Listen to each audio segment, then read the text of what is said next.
জড়ে মূলে হাত দিতে হবে ইনশাআল্লাহ। দুর্নীতির জড় আমরা কেটে দিতে চাই। আমরা দুর্নীতির পাতা আর ডাল ধরে টান দেব না, আমরা দুর্নীতির ঘাড় ধরে টান দেব ইনশাআল্লাহ। রাঘব বোয়াল, গডফাদার, মাফিয়া এরা থাকবে আইনের দরাছোঁয়ার বাইরে, আর ওই যারা সিসকাচুর তাদেরকে আনবেন আপনি আইনের আওতায় শাস্তি দেবেন, এটা চরম অন্যায়। জড়ে মূলে হাত দিতে হবে ইনশাআল্লাহ। তাই আমরা অঙ্গীকার করেছি, আল্লাহ যদি আমাদেরকে দেশ পরিচালনার সুযোগ দেন,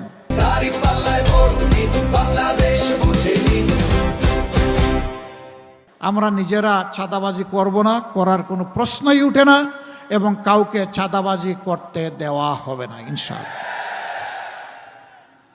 যারা দুর্নীতি করেন তাদেরকে আর দুর্নীতি করার প্রয়োজন হবে না এবং করতে দেওয়া হবে না। যদি দুর্নীতি বন্ধ হয়ে যায়, আপনার আমার জীবনে অর্ধেক শান্তি নেমে আসবে। বাকি আরও কিছু কাজ আছে, ওই কাজগুলা করলে শতভাগ শান্তি নিশ্চিত হবে। যেই দেশে শিশু থেকে বৃদ্ধ, নারী থেকে পুরুষ সকলে নিরাপত্তা এবং শান্তি ভোগ করবে, সেটি হবে আমার দেশ। এখন যে দেশে আমার মায়ের কোনো ইজ্জতের গ্যারান্টি নাই, শিশুর জীবনের গ্যারান্টি নাই, ছাত্রছাত্রীদের জন্য নিরাপদ কোনো ক্যাম্পাস আমরা দিতে পারি নাই, যুবকদের হাতে কাজ দিতে পারি নাই, এ বাংলাদেশ আপনার আমার হতে পারে না। ওই বাংলাদেশ আমাদের হবে যেই বাংলাদেশের সমাধান আমরা দিতে পারবো ইনশাআল্লাহ। নতুন করে কোনো চোর জন্ম দেব না, লুটেরা জন্ম দেব না।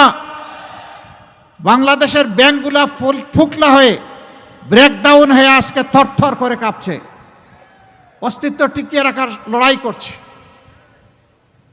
আগামীর অর্থনৈতিক চ্যালেঞ্জ হবে বড় চ্যালেঞ্জ। আমরা মনে করি এটা কঠিন হলেও এটা ইনশাআল্লাহ অর্জনযোগ্য, এটা অর্জন করা যাবে ইনশাআল্লাহ। সব জায়গায় সৎ দক্ষ মানুষেরা যখন আন্তরিকভাবে কাজ শুরু করে দেবেন, বাকিরা বার্তা পেয়ে যাবে।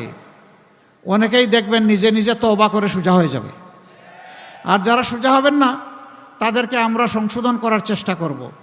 সংশোধনের সুযোগ যারা নেবেন না তাদেরকে অবশ্যই আইনের মুখোমুখি করা হবে।